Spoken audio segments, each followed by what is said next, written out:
Hey, this is Paul Acevedo of Windows Central, here with a video review of Crypt of the NecroDancer for Windows, Mac, and Linux. The game is available on Steam. It starts out with a cool and intriguing intro. We see the heroine Cadence fall to her apparent doom, and then she is soon resurrected, but now cursed to have to move to the music. Like a drum, but my blood is running cold. I'm not sure what's going on, but I came here with a question, and I'm gonna find the answer if it kills me.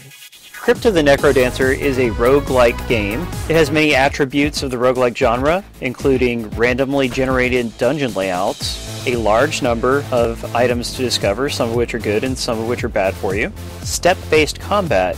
Some roguelike games, including the original Rogue, have you actually bump into enemies to attack them instead of having a separate attack button, and that applies to this game as well. And, depending on the mode you pick, you might even have to experience permadeath.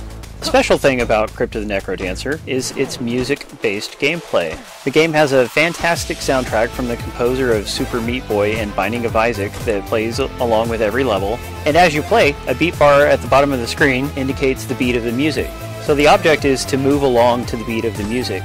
By doing so, you maintain a gold multiplier that helps you earn more gold from the enemies you kill. If you fail to keep to the beat, then your multiplier drops. The enemies also move to the beat. Some enemies will only attack you like every other beat or every 4 beats from different directions and things like that. It's a very interesting mechanic. You don't have to rigidly stick to the beat of the music. You can just move how you feel like it. You just won't build up a good multiplier, which will make it a little harder to buy things from the in-game shops. But as you practice and play more, you'll get to know the music better, and moving along to it becomes second nature.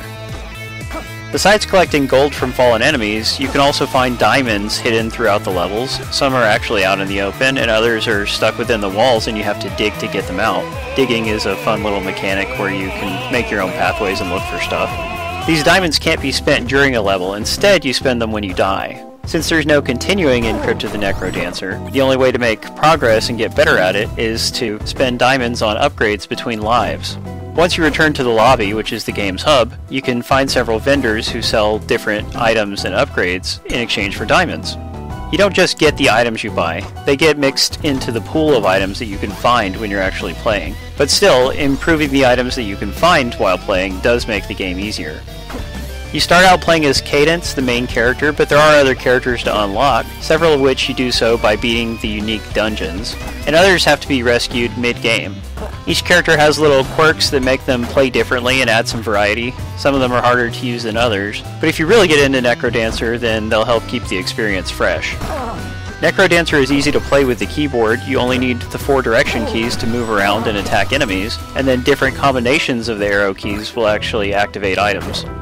Playing with an Xbox controller works decently well, although at present, some items are mapped to diagonals on the D-pad and they're way too easy to activate by mistake, such as bombs. You don't want to lay a bomb and get hit by it because you didn't realize you were laying it.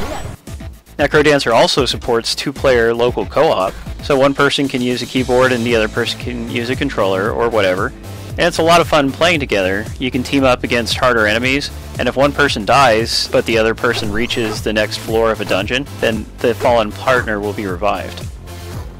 Crypt of the NecroDancer is a very challenging game. It requires a lot of practice to become better, and also you have to find lots of diamonds to get better upgrades so that you can get farther into each dungeon.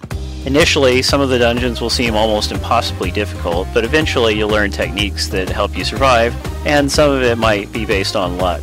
If you can find better weapons sooner in a dungeon rather than later, then you'll be able to avoid damage much better.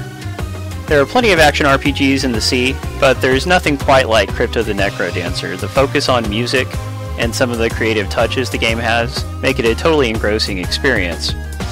If you like roguelike games, or dungeon crawlers in general, consider this Steam game a must-buy. Thanks for watching. Read our full review at windowscentral.com.